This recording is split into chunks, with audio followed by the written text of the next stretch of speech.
Welcome to the Selfie Reflections podcast. I'm Usha Raman. On this episode, we're taking a bit of a detour from our central preoccupation with selfies and instead look at what it means to do remote ethnography for a topic like digital self-creation. Researchers Gabriel Dattatreyan and Pravanesh Subramanian talk us through what they discovered as they worked on their project for our collaborative volume on selfie culture. It's important to note that when Gabriel and Pravanesh were recording this episode, TikTok had only recently been banned in India. Hi, so we are here, Gabriel Dattatreyan. I'm joined by Pravanesh Subramanian, and we're here to talk a little bit about our project, which turned into a film, but also a chapter in a collected volume on digital selfies.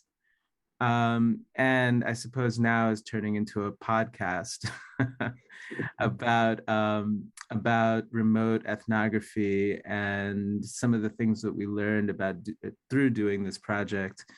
So I just want to kind of give a little brief overview of what Pranavesh and I have been doing over the course of the last, how long has it been?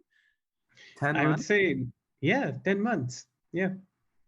So 10 months, 10 months punctuated obviously by the pandemic, the ongoing pandemic, coronavirus pandemic.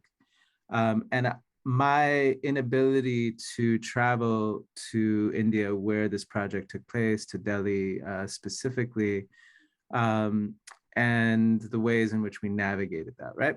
So just to give a little bit of a background, the last time I was able to travel to India in 2019, I was with some of the MCs that I've gotten to know in the city. And I was on my way to a Saifa in Rajiv Chowk, also known as CP, Connaught Place, its older colonial name. And before the Saifa started, one of the guys who was taking me around the city on this visit, right? I hadn't been back to Delhi in a few years. He was trying to show me around, show me what had changed in the Delhi hip hop scene, which is something I'd been researching for years. Wanted to show me something that he thought was kind of funny or amusing. And that was young people around the same age as him going to places like CP to film short, at that time, TikTok videos, right? So videos for circulation on TikTok. And so they were, mainly short dance videos. And I was super fascinated by them, right? So I went with him to a couple of the main TikTok hotspots in CP. There were two at the time. And we watched groups of young men. I mean, there was so many, several groups of young men, all, kind of focused on their own production. So trying to choreograph movements and, being very serious about what they were making. And so I immediately registered to me, right, that this phenomena of TikTok hotspots was something that needed to be kind of thought through and looked at. I talked to some of the guys that day, and they had traveled from pretty considerable, distances. They traveled pretty considerable distances to come to the hotspot to make one of these, real videos. So it became, something for them that they could do together, like a time pass of sorts, but then also something they could use as a kind of maybe aspirational vehicle, right? Like you put up the video and something happens, something magical happens in its circulation. So I registered it, put it in the back of my mind. And when I started to do this project, this bigger project with some colleagues in India around digital selfies, I thought, okay, this is something that I want to kind of come back to and write about. And then it occurred to me that maybe writing wasn't the only medium that, or maybe even the best medium, right, that could capture some of the kind of visceral, ephemeral, effervescent nature of these practices. But then, right, the pandemic hit. So my initial ideas of coming to Delhi, of traveling to Delhi from London, which is where I'm based, kind of fell apart. So I was at a loss. I was like, okay, how am I going to do this? How could this work? And it was right around that time Pravanesh had left London to move back to India. And so I reached out to him and I was like, hey man, listen, I've got some money, I've got this grant, and I have this idea. What do you think about making a film together where we work together remotely to make, you know, make something around these practices and these hotspots? And so that's how this whole project started. The end result is a chapter that's going to be in this collected volume, kind of around the theoretical kind of underpinnings of what Pranavesh and I were looking at, really thinking about space and gender and masculinity and thinking about what it means to collaborate, right, on a project, and then thinking a little bit about remote ethnography. And then the other output, right, the other thing that came out of this project is a 30-minute film that we are now submitting to festivals called I'm the Boss, right? And so I think today what we'd like to do in this, you know, in this time we have in podcast land is just think about a couple of things that we couldn't get to maybe in either of these other forms, right? In the written form or in the filmic form, and have a moment to kind of chat together, which we haven't really had a chance to do, about some of the things we learned, along the way. Yeah, it's quite fascinating that that this emerged to, because I was walking around the same places in CP at the point of time that you were walking around, unknown to each other.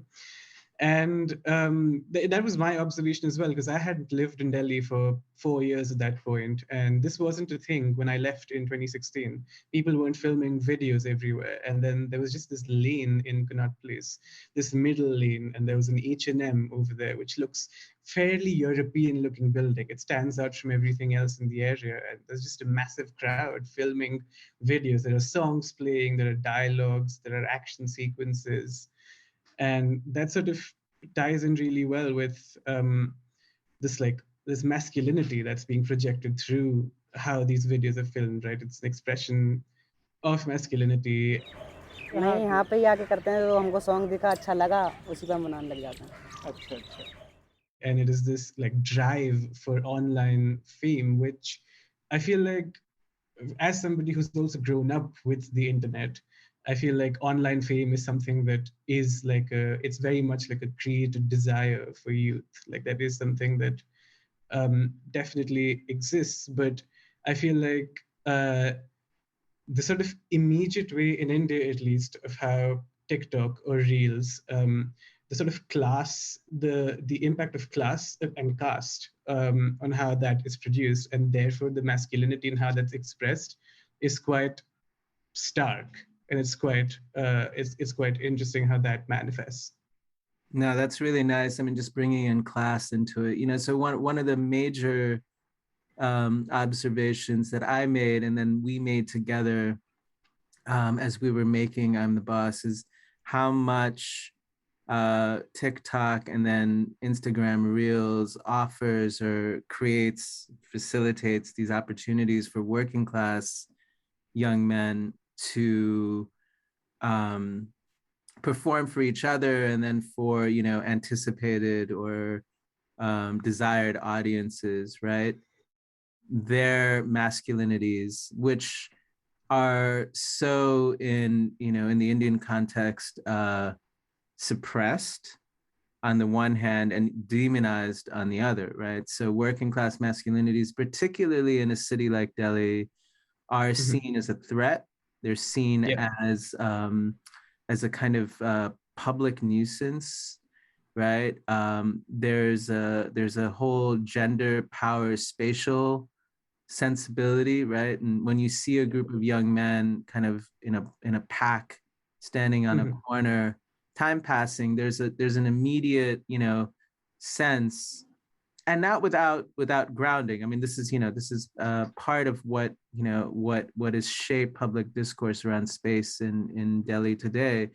That young men doing their time pass on the streets do pose a threat to young women, to women at large, right? In the sense that they imbue the space with a kind of almost ownership, right? A masculine ownership, and we know, looking at the news, that sexual violence, sexual harassment, these are all things that are real and serious issues, right? But what ends up happening in the context of India, but I think this is a bigger, more, this is a global problem, right? That these issues of sexual violence, sexual harassment, patriarchy writ large, end up becoming class issues, class specific issues, right? So who gets off the hook in that reading, right? And who has to bear the immense burden of that in that kind of formulation? I think that was certainly one of my my interests in doing this project, but then also all the work I've done on masculinity prior in Delhi, is just recognizing these deep class dimensions, right, around the discourse of male threat in the city, and then not only class distinctions, but then caste, ethnic belonging, and so on. That there's a particular kind of trend towards racializing certain male bodies as more threatening, right? Other male bodies. And I think this ties in really interestingly with the policing of space as well, because the H&M that I was mentioning, they've now hired a security guard to stand outside and to shoo people away instead of filming there. And no one really films in that lane anymore as a consequence. And this was something that I felt like this, everywhere that we sort of went to film and all the participants we observed, by and large, they were always fearing policing in some way or the other. I feel like there were a couple of instances where I got shooed while filming, we filmed this. I mean, even in the film, there's a couple of minutes where the participants get shooed away, and it's really interesting how that manifests not just with men and boys here, really. In this pack taking up space, but also sort of the added dimension that COVID adds to that, because then it becomes, well, there's a mass congregation happening here. There are mass congregations across the park or across the mall, but it's just this specific one where there's this performance of masculinity in this way that's deemed a nuisance. I also found it really interesting how a lot of this masculinity and the masculinity and the sort of rebellion against the policing of it is expressed through the sort of almost categorization of the genres of videos. Because something that we were really fascinated by was that our participants were referring to a lot of the videos they were making as attitude videos. And then that sort of provokes this question of what is the attitude in question? It's mostly some form of flamboyance and some form of power that is expressed through these videos, right? It's mostly some sort of action sequence or somewhere where you're imagining yourself in a place of power, which I thought was really interesting in this context. That's so good that you brought that up, Pranavesh. Yeah, I mean, I think, these categories you were able to kind of witness in the making, right? The kind of audiovisual theorizing that these young men were doing, and their clear kind of concept rules, right? And boundaries between concepts was super fascinating. So one kind of category concept that they were using certainly was attitude, right? And I think you're absolutely right. Even the investment, right, in this category has everything to do with ideas of power, space, who has claims to public space in a city and so on. The other category that they used was equally interesting, and that was romance, right? And so you and I have talked about both of these categories. I think maybe for romance, we might start to kind of think about romance as a category that's a spatial category, right? That there's certain places in the city that lend themselves to kind of thinking about very heteronormative, by the way, understandings of romance than others. And so it starts to map the city in a very particular way, these videos, whether it's romance or whether it's attitude, right? There's a particular kind of mapping that starts to happen. And it's also a very particular kind of romance as well. Like what was one of the participants summed it up quite succinctly. He called it sad songs. And it's always this expression, it's never an expression of desire, but more an expression of sadness that this desire is not reciprocated. It's this like very specific jilted lover situation that I think also resonates really interestingly with this policing of space, right? Because these are people who are trying to like sneak into these cracks and crevices that like the structures that surround the space have created, and over there sort of expressing their desire of not being reciprocated. I think that's like a very interesting juxtapositioning, but also quite an interesting reflection of where popular cinema, which is always a backdrop for a lot of dialogues here, has sort of produced over the years. Because in the recent past, there's been the Kabir Singhization of Bollywood, with this like weird aggressive masculinity and just blatant misogyny, really. And so I thought that was really interesting that this is something that is being produced in these specific places, but also an expression of desire, which a lot of these places, like you mentioned, you can't really film a romance video anywhere. It wouldn't really work in, say, Central Park in Connaught Place. But for some reason, it works quite well in a Lodhi Garden or at an Ansal Plaza. And you, in your like book, wrote like a really interesting thing about Lodhi Garden and the space and how it sort of like meshes temporality, right, and time. Oh yeah, thank you. Yeah, I hadn't even thought of that. Yeah, I mean, one of the things that I was really interested when I was writing early on about hip hop in the city, so this goes back to like 2011, 12, was the way in which these Mughal era heritage sites / ruins, right? Some very well kept, some that are iconic to the city and kind of give the city its identity, right? Some of which are like absolutely in shambles or have been encroached on by various development projects. In each case, they become what I kind of, riffing off of other work that's been produced. Once they're kind of put into videos as backdrops or even as main characters, right? They become wormholes into the past, so that the past becomes part of the present. And then, what I was arguing in the book is that they're even future kind of producing aesthetics, right? That they offer up Delhi as a city that is kind of constructed through its ancient past, not its post-colonial past, but its pre-colonial past as a future site for requited love, sometimes unrequited love, as we're talking about here, right? These failed kind of romances, or as spaces where you can kind of be with other people who are different than you in ways you can't be, right, in other parts of the city. And so I thought that was super fascinating, and that plays out again in the work that we were doing together.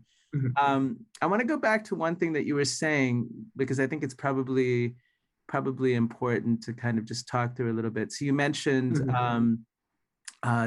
Hindi cinema and Indian popular culture just more broadly is kind of a tool, right? Almost that these young men use. Can you maybe just say a little bit more about the ways in which they were using this tool in their TikTok videos? Oh, and then their Insta videos. We should probably talk a little bit about TikTok as well and its banning.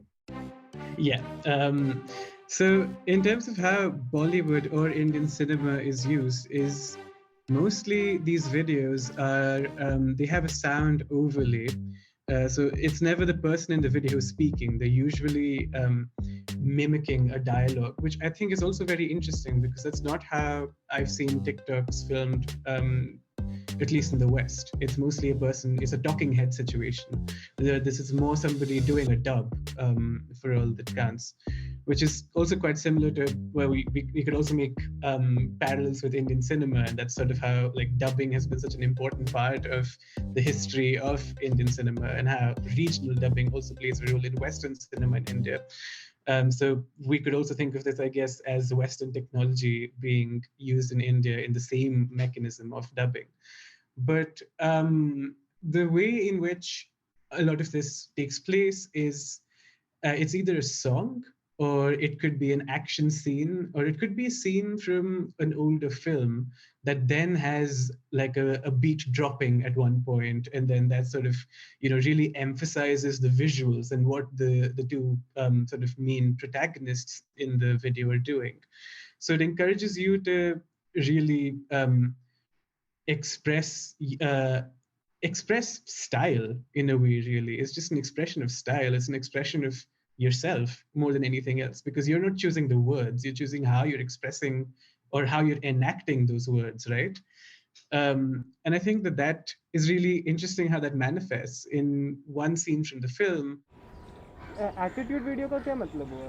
Attitude मतलब जिसमें ना कुछ जिसमें अपनी मतलब कुछ तारीफ हो रही हो या कुछ वैसा एक्शन टाइप, जैसे कि हाँ बस मैं हूँ the boss, I am the boss. हाँ, these kids who may be 16, 17, they're filming to this scene from a film called Welcome, which came out in 2007, when they would have been 2-3 years, I'm not even sure, I can't do the math, 6 years old. So it's really interesting how things that you would have thought have otherwise died down in popular culture, things that would have been forgotten, they regain this like second life, and it means something completely different to what it meant when it came out. Because this scene is an expression of, like, I don't know, masculinity. It's somebody saying that, tell him who we are, we have a gun and I'll kill him if he doesn't listen to me. But in the film, it's a comedy film. It's just a really funny scene in the film, but it just loses that meaning, and it's this like expression of style. So this sort of adaptation of that, I think, makes for really fascinating reuse in culture, really. That's so great, Pravanesh. I mean, one of the things that I've been thinking about for I think over a decade is how social media allows for a particular citational possibility, right? So and how that is so culturally specific, the way in which popular cultural citation is manifest and deployed. So, I mean, I think, just getting to the heart of the matter here, right? I mean, first of all, right, like using the archive of popular culture. So if you're a 16-year-old making these videos, you're absolutely right. They would have been little Bache, when Welcome came out. So being able to kind of go back to a scene and repurpose it, but not repurpose it in such a particular way, right? So you're taking the audio, and I think you're so spot on, right? This idea, this aesthetic of dubbing, right, which is so much a part of Hindi cinema aesthetics, getting repurposed again as a kind of tool for self-making and self-expression, and deployed in these really creative and unexpected ways, right? So many of the movements that you were shooting and that you witnessed, that then you shared with me, I was like, oh, I didn't expect that they would take this scene and do this. Like, this is crazy. Exactly. And I feel like this sort of regurgitation of scenes of popular culture, this like distribution, but this very fragmented distribution is such a hallmark throughout, like since I would say even since private television became a thing. I was looking at this more in my master's dissertation, but a lot of comedy from like films in India gets distributed into comedy channels on TV. So there's a couple of Tamil comedy TV channels, and a lot of scenes from popular culture. The film might be long forgotten, but this 2-minute scene just lives on in memory. And this fragmented distribution, at least back then, made sure that it's for if somebody's working in the fields, they come back to have tea or they come to have lunch, and in that half an hour they're watching the scene play out at the tea shop, and then they go back to work. So it's this like fragmented distribution of popular culture that's, I guess, long existed, but the way that's now not something that's distributed down to you, but that's something that you have dialogue with, and that's something that you're making as well, I think is a very interesting two-way exchange now. I think we have another article we need to write, Pravanesh. What you just said now, we didn't quite capture in our chapter, but I think it's really, really, really important, this kind of historical, reading of fragmented scenes of popular culture. So this is not a new phenomena, but it's a repurposed phenomena, right? That's made available or possible because of the platforms that are now in distribution and in use, right? So TikTok and Instagram Reels, super fascinating, really, really interesting. So I want us to linger for a second about on these platforms, right? So when I was in Delhi in 2019, everybody was on TikTok, and it was a national phenomena. And in fact, it became a news phenomena because of the kinds of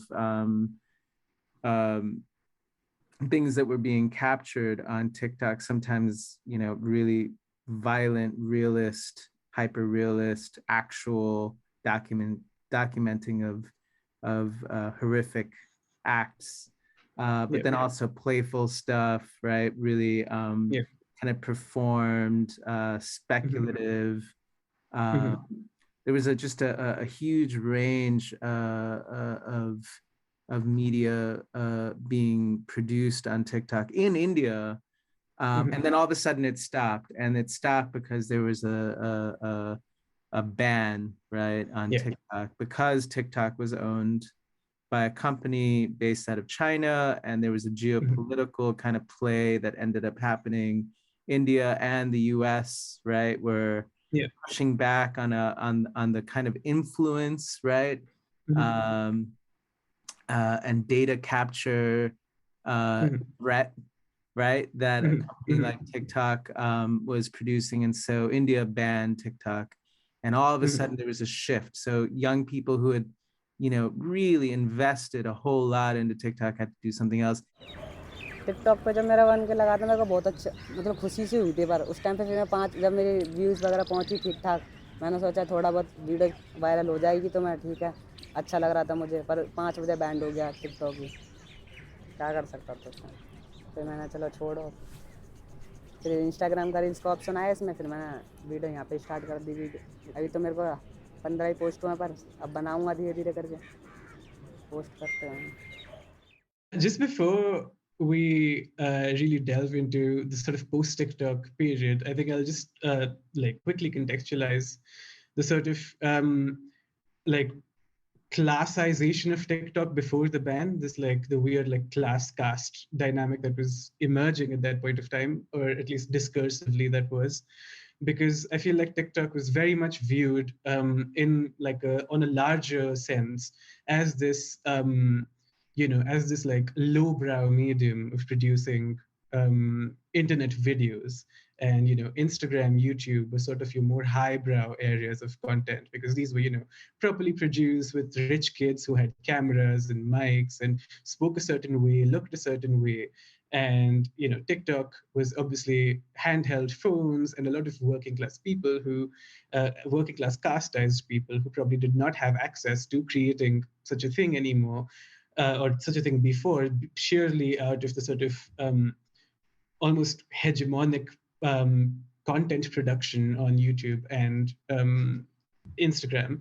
It it gave them sort of an alternative mode of production, which it's also, I mean, I feel like there is a popular discourse, at least in sections of the left, to like really glorify TikTok as this medium of, this radical medium of production, which a medium can only be as radical as the people. And I feel like you were saying, like a lot of horrific things have been documented on TikTok. There's a lot of homophobia, a lot of misogyny, a lot of transphobia, a lot of horrible things are regurgitated were regurgitated on TikTok as well. But all in all, it provided, I guess, an alternative mode of production, or an alternative mode of production that gained recognition really quick.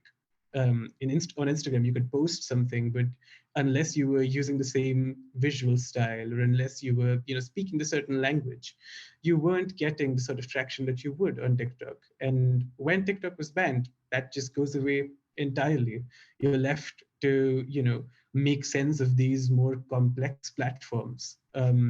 So a lot of participants I was speaking to at that point, informally off camera as well, was that, the general sort of feeling was that all their effort has now gone to waste, because they don't really, they had a lakh followers, or they had 90,000 views on a video, and they can't show that anymore. There's nowhere that they can even prove that they had 90,000 videos.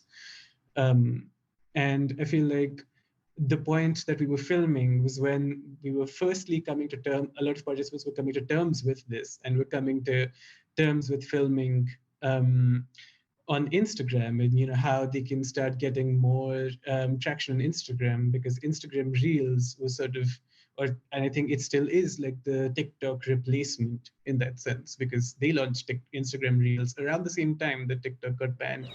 हाँ, अभी तो मुझे भी 15 post हुए हैं, मतलब 1 हफ्ता ही हुआ है मुझे चालू करा। अकाउंट तो पहले से मतलब साल भर सा हो रखा है था मेरे को, बन यार जो भी है, और अभी मैंने स्टार्ट तो अभी करा है फिलहाल में। और क्यों स्टार्ट करा आपने बनाना? मुझे अच्छा लगा रील्स में। मेरा वैसे शौक था, टिकटॉक पे ही मैं आ रखा था, मतलब टिकटॉक पे वीडियो बनाता, वो बैंड हो गया। जब मेरा 1K लग गई थी वीडियो, तब मैं क्या नाम है वो बंद हो गया था 5 बजे जो भी है। और फिर मेरा मन करता था इंस्टा पर रील्स जब ऑप्शन आया, तब मैंने स्टार्ट करने का चाहा था, पर लेकिन उस टाइम पे पेपर वगैरह थे। अब पेपर अभी स्टार्ट होने वाले हैं, तो मैंने सोचा थोड़ा टाइम मिला है तो अभी बना लूँ video. So it was easy for a lot of people to jump ship on there.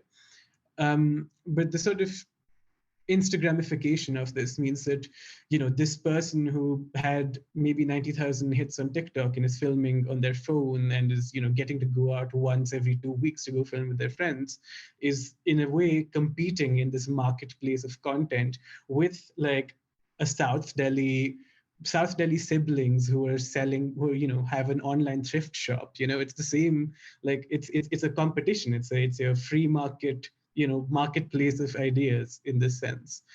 And the post-COVID impact of this, I think you really correctly identified this like merger, because something that a lot of them were saying was that TikTok provided us this respite from the lockdown. We were stuck at home, but we could still go on our terraces. We could still go just sneak outside our house and film a video or two, upload that to TikTok. So that gave them something to do in a period of time where there was nothing to do. And that was during the first wave. So that was like April, May 2020, April, May, June of 2020. And then that goes away immediately as well. They don't have any of that to show. And I feel like around the point that the second wave arrived, a lot of these sort of TikTok videos were, again, they had to go back to, producing from home and what little they could do from inside their house. I remember during the big Delta wave that we had, I mean, these were people who had a lot of traction on TikTok, but suddenly they don't have that on Instagram, and they're trying to figure out ways to bring this traction. They're either reposting their old TikTok videos onto Instagram, or the only thing that was happening around that time was the Indian Premier League, the cricket tournament, and a lot of them were just posting videos of players from the tournament to get some sort of traction.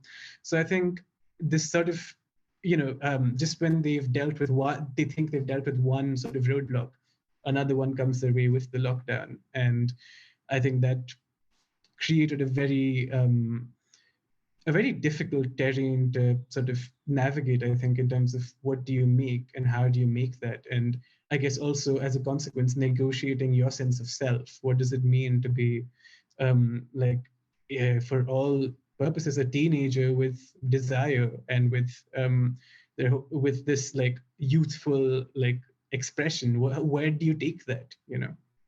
That's so well put, Pranavish. I mean, yeah, so much to think about there. I'm not going to try to add to it because I think you really captured the moment and its complexity, right? So there's all these layers there that you've peeled open and connected so well. I'm going to shift us a little bit and think about what it means to do ethnography in this context, right? So already kind of doing an ethnography in and of the media, right, particularly social media, has its particular challenges and opportunities, right? So working with makers and kind of thinking with makers opens you up to kind of to some kind of potential for collaboration, to the potential for kind of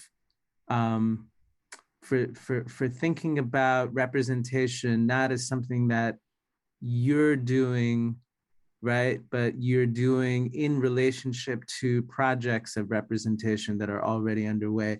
And I think that, you know, that's always been a really fascinating space for me as an ethnographer, and an ethical space for me as an ethnographer, because it allows me to kind of engage with people in the world on their terms, right? Their terms of representation. And so social media, you know, has amplified or exploded that possibility, right? So in previous iterations of this kind of work, it's been, okay, well, then maybe I should tune myself into making worlds and making cultures to work with artists or musicians, you know, and that way I can kind of, I can kind of justify ethically like what I'm doing. And I think, you know, social media has opened that up even further. It's kind of created all sorts of really interesting opportunities. Okay, so here's the question. I'm just kind of maybe trying to frame a little bit. So we had to do this work in really kind of almost improvisational ways, right? Because we wanted to work with makers, but there was a COVID pandemic going on. And so, you know, even the potential to be on the street was affected and impacted. And then you and I were working together very specifically to make a film, right? But there was no way I could be there with you. And so I want us to think a little bit about what's become really a huge topic of conversation in the last couple of years, which is this idea of remote ethnography, which is really something, you know, others have argued. I know my advisor, John Jackson Jr., has talked about remote ethnography as something that we've always done in a sense, right? Because we're always carrying these kind of virtualized ideas of places and spaces with us that become the lenses through which we understand, right? So there's always a remoteness to any sort of, being there moment, right? That we shouldn't fetishize either one way or the other. But there is something very particular about the way that we had to work. So I want us to kind of maybe talk through that a bit, because I think it might be helpful, right, for people who are trying to figure out how to do ethnography, and particularly how to do filmic work as ethnography, whether it's around, you know, popular cultural, social media enabled representations or not. I think it was the first time that I made something where I wasn't just making it with the ideas that were in my head, but it was more of what you had in mind and what was happening over here and what I felt about that. And I feel like the place we both started off from was, I feel like we were both a step behind everyone who's making reels here, because both of us had, you know, the last sort of interaction both of us had was the winter of 2019, and we both were like, okay, cannot place that one lane, the H&M, you know, that's where it's all at. And I went there and I stayed there for 4 or 5 hours. Not a single person showed up. So we immediately had to, had to move on from there. And so I feel like one of the first sort of things that struck me about this mode of working was just that no matter how much we are in conversation with each other, we have to be in conversation with what's happening over here first. And I feel like that sort of three-way exchange of what I was reading from being there, and then how I was interpreting that and how I was talking to you about that and how you were feeling about that, I feel like that led to a very interesting collaboration where we ended up going towards sites and hotspots that we just didn't anticipate that things would be at. So I feel like, yeah, the sort of remoteness of it, it gives you a bit more of a buffer. It gives you a bit more of space to, I think, read what's happening, because it gives you another layer of interpretation. I really like that.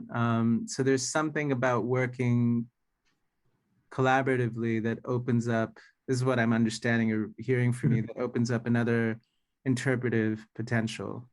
Yeah, absolutely. I think that's absolutely right. I mean, I think, we were talking maybe 2 times a week at certain moments. And I remember us, and you would share with me, we transfer. So here platforms become really interesting, right? Because so we're studying from a very particular vantage point. So we're thinking about production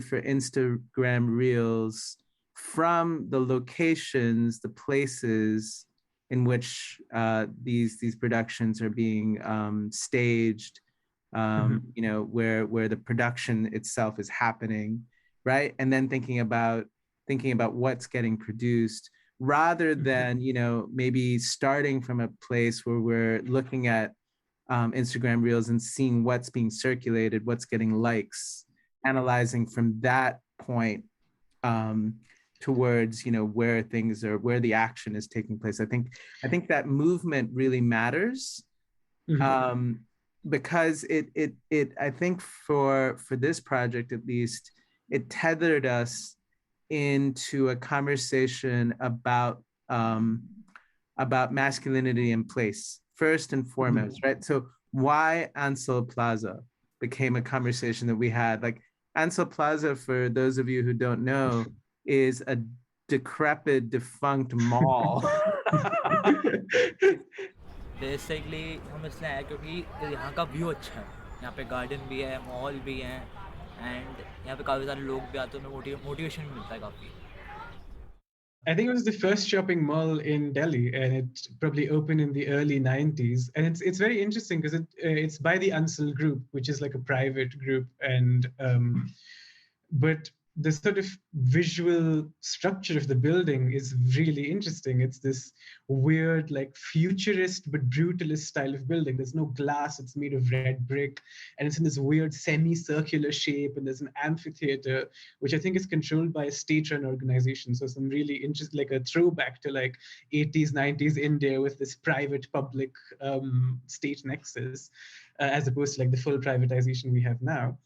And I feel like, that also I think is a very interesting side of work, and is a very, I think, interesting side of filming. And a lot of people I spoke to, they said that they just found the building so interesting to look at, and that this looks like nothing else in the area. So if you make a video here, it stands out because people want to know where this is, which I'd never imagined that this place, which is like you described, like a non-decrepit building, there's a sign outside that says no arms and ammunitions allowed. Like that's the kind of place it is. And this place has suddenly become infested with like children just filming videos. It's just surrounded by all of these people, suddenly making a very productive space out of what would otherwise just be wasteland.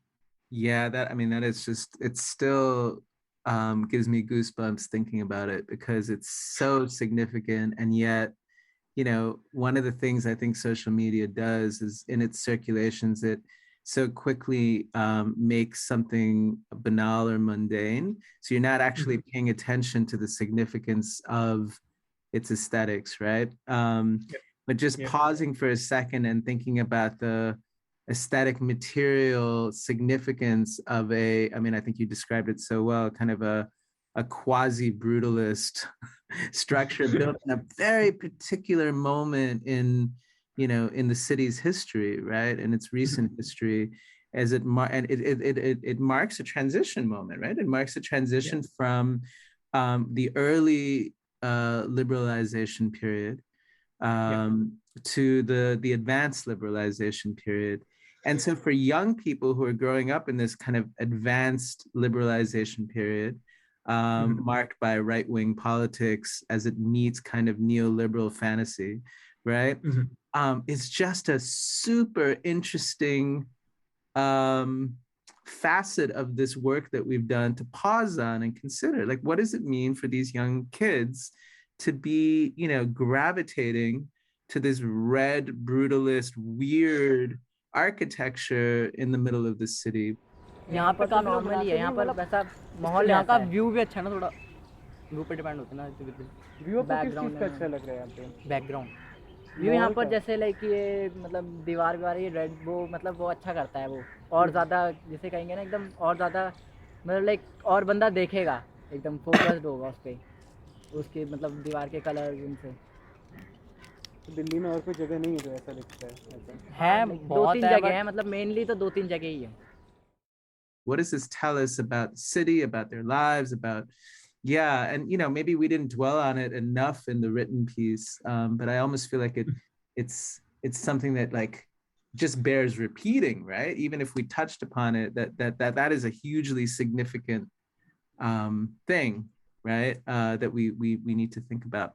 But I just want to switch back again to remote ethnography, and particularly remote ethnography in the filmmaking sense. And then I also want to make sure before we close, talk about labor, because this was a really important thing that I learned. I'd never had a so-called research assistant before. And so it just very much for me was a quantum learning experience, right? To kind of think about how this arrangement functions within the UK and European academies, which is where it's more prevalent, and what kinds of shittiness could emerge out of it, and then hopefully how we've managed to maybe at least steer away from some of the more shitty aspects of it. But I want to hear from you what you think about that. So there's two aspects, right? So filmmaking remotely, which is which is its own, it holds its own challenges beyond doing remote ethnography, right? What does it mean to do remote film ethnography collaboratively? And then, what are the labor conditions and potentials and pitfalls there you navigated? So I'd love to hear from you about both of those things, and then maybe I can chime in after. Sure. So in terms of filmmaking, I think, again, it was a very interesting position to be in, because I've made some comedy films remotely before, and I felt like one of the challenges there was that I feel getting a grasp of the sort of more technological aspects of it, I felt was always a challenge, because you would think that a certain scene is framed in a certain way, and the person who's filming it has another interpretation of that. So it's about navigating your sensibility with that, but also about, making sure that it still fits into the larger purpose that's meant to serve. And I feel like that's something, because I was already in a position where I was collaborating with other people to do that, I felt like that was something I was really conscious about. And I feel like when I was filming, I also knew that like I'd seen your other film, and I know that like the sort of way that you film doesn't necessarily have to be this like picture perfect, this like very, it's this very like set up way of filming, but more about capturing the sort of movement and the sort of way that the space is occupied, really, right? And I felt like that very technical aspect of it was quite easy for me to do, because I just had to sit at places where I felt like I was getting a full view of what's happening in the space. अभी तो साल भर ही हुआ है Instagram को। हाँ, Instagram को तो यार साल भर हो गए, लेकिन जैसे टिकटॉक हम बनाते थे, जब से इंस्टाग्राम जानते थे, लेकिन वीडियो नहीं बनाते थे, चलाते थे जब से, लेकिन वीडियो नहीं बनाते। हम जान जाते थे, कोई बंदा छोटा बड़ा। सुनो भाई, आओ यहाँ बैटिंग में। बैठो यार। And I was just filming with my phone. So I was just holding my phone and the audio recorder and just sat at these spaces. And while filming the participants, it was really hard to be static because they're constantly moving and there's only so much that fits into the frame of my phone. So it's constantly walking around and moving around them as well. And I feel like that was also, it was interesting, I think, to also juxtapose both of that and to think of that. But I think because it was all remote, I couldn't just show it to you as we were filming because I was also scared of losing battery life. So I'd have my phone on airplane mode and I'd, make sure I have nothing else that's draining battery because my phone is also on an older phone, which is 5 years old at that point. So it was in its dying years. And I feel like because there was this, because I couldn't communicate directly with you, I feel like I had a greater degree of control over what was happening in that moment and what I was doing in that moment. And I feel like that it did, there was a certain sense of uncertainty, like especially the first couple of times, I was just like, well, I think I've just filmed everything entirely the wrong way. And I'm sure that Gabriel's going to hate it. But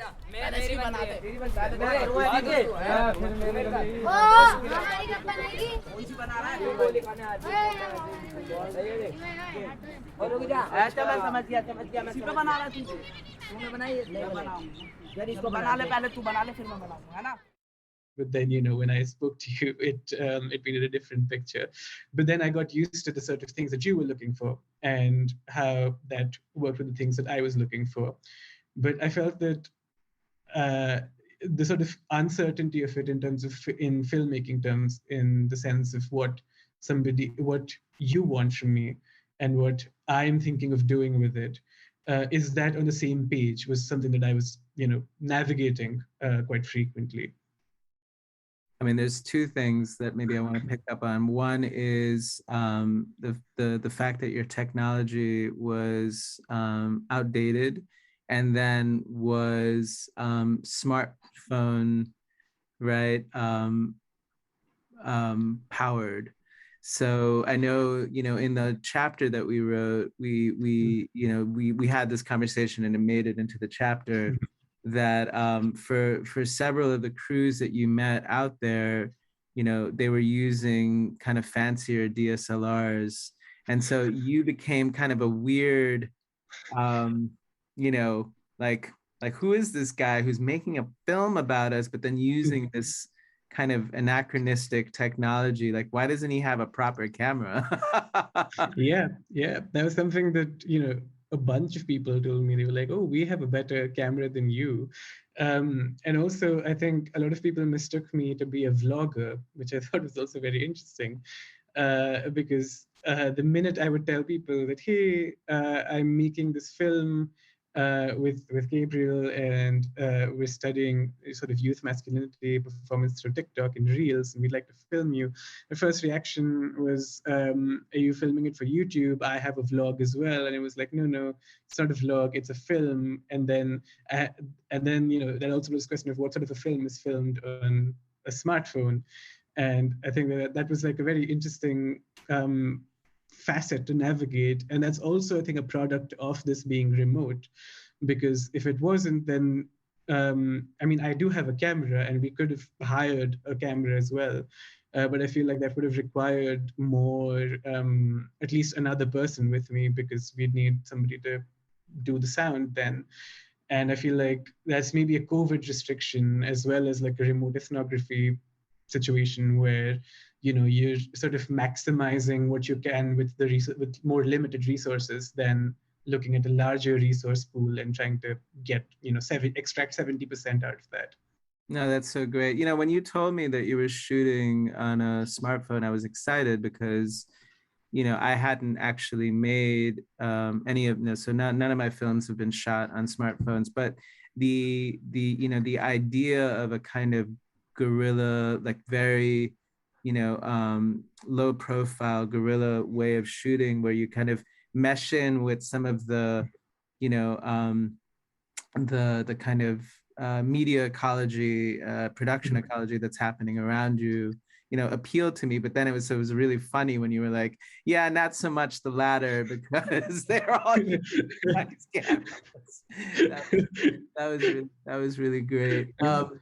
Yeah, I do think that I do think that helped fit in better though, because I feel like if I turned up with like, a camera rig and with someone else with, like a mic, the mic was still a subject of fascination. And a lot of points, I just let the participants use the mic the way they wanted because they were fascinated by it. And they were like, oh, can I use this? So that just made life easier for all of us.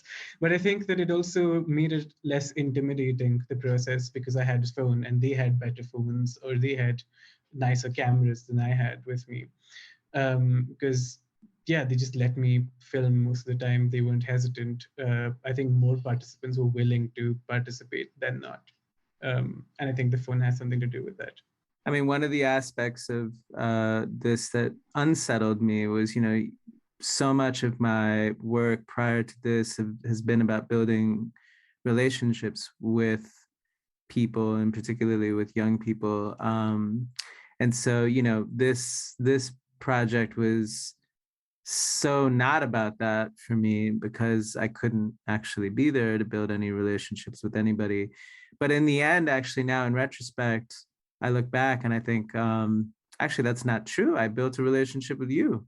So, it bears mentioning that we knew each other before I brought you into this project, but only through kind of South Asian, um, international students / international kind of staff spaces in London connected to our universities. So Pravanesh was studying at Goldsmiths in the media communications cultural studies department, and I teach in the anthropology department. But there was something about that South Asia space that leveled us, right? So there wasn't a hierarchical kind of meeting point that we had.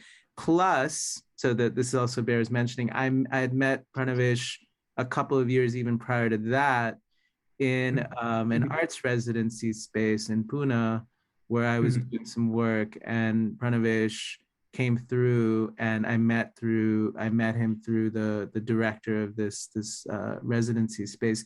So these meetings actually produced the possibility for us to have maybe a different starting point in our relationship than if Pravanesh had been my student, for instance, or if there was a very particular expectation or even kind of unspoken promise, right, around some sort of future student thing, right? I think that it bears mentioning because so much, just to go back to the question of labor, now having read a bunch of stuff around these arrangements with research assistants, so much of what happens in this research assistant model is people are paid, and then the idea that that payment, that payment covers, there's an idea that this payment covers any sort of responsibility or reciprocity, and then everything else is learning. So you've learned something as a process, right? And I thought a lot about that as we were starting to work, and thought, okay, so the film project allows us to be equal collaborators in a way that maybe written text wouldn't. But then, I had friends remind me, like, that written text that I was producing was actually also co-produced, in the sense that you were out there, thinking and engaging with the young people that I wasn't able to meet. And so, thinking about authorship, thinking about other forms of capital, right, that necessarily need to be distributed when doing remote ethnographic work that requires, right, particular forms of collaboration. I think this was a really huge and important learning curve for me at this stage in my career. Prior to this, everything that I've done has been solo and DIY, with very little budgetary like cushion. These are now, I'm entering, I think, a different moment in my career where that's not the case. So I just want to put that out there because I think it's important for all the researchers that listen to this podcast, right? That, it wasn't, I think that we could probably find some bumps that we encountered. There's no doubt there's always going to be bumps. But I think it's important to just put on the table and be very clear about the kinds of arrangements and thinking and context, right, that forms these sorts of collaborations. Yeah, and I also feel like this collaboration, it wasn't just authorship on like a symbolic level of, my name is on the poster or my name is in the chapter, but I feel like I had as much control over the film as you did. Like at no moment did I feel like that wasn't with me. And yeah, I feel like that was quite empowering and interesting. And I feel like that wasn't something I didn't really think much through before we started working the film. But in hindsight, I feel like I didn't really expect to have as much control over it that I did in the process of making it. That's really good to hear. Yeah, I mean, I was excited to work with you because I felt instinctively, right, that what you were going to bring to the film and to the project was going to be, as or more important than anything I could bring, right? And so it just felt like a good exchange. But all exchanges are framed in larger dynamics, and the research industrial complex creates dynamics that are really extractive and potentially place young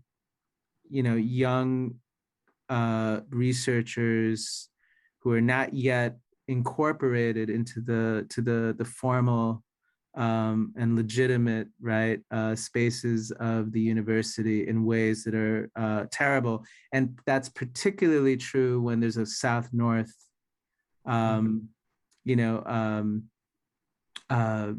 divide that that's being traversed. And so, I just think it's really, for anyone who listens to this, hopefully, they're thinking about these questions. This spurs on some very specific thought about what remote ethnography opens, but also what it requires us to kind of be mindful of and ethical around. Absolutely. I also think that, what you said about not being your student directly ever, I think that is also really interesting, because now that I think of it, I feel like the whole biopolitics of it would be really different if you'd taught me before or if you'd supervised me before. But because our relationship was entirely outside of anything to do with knowledge production, apart from the fact that we were at the site of knowledge production, I think that did it made it much less messy, or not messy at all, really. Yeah, no, I think it's significant. I think it's really significant. That's great. Well, I think we could probably wrap up here.